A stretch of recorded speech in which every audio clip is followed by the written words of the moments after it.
All right, just changed the shift cable on this thing. I need to change the horn out next because I'm always embarrassed when I honk at people because it sounds like a clown horn. It's just, I'd rather just sit there and wait instead of honking at people. All right, the new horn is installed. I had to pull this headlight a little bit out just to get everything because the old horn is back here. So the new horn's up front. Let's see what it sounds like now.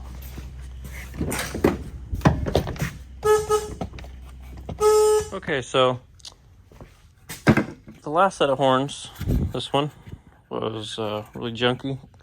Sounded like a clown car. This one I pulled off another vehicle. I tested it before I pulled it off, and it was good. Put it on here, junk. And then I went to a different car that I have out the back. Found these. So I found a bracket that fits perfectly in the center here. I'm gonna bolt it right here. Got it wired up halfway. The other wires are here.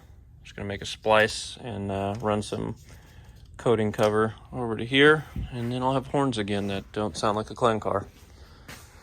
And then I need to, since the sun is out, I can paint this bumper and get this ready and put it on the truck. All right, let's try it again. New horns in the new spot, new bracket, wired up. See if it sounds like crap or not. Yeah, it sounds better.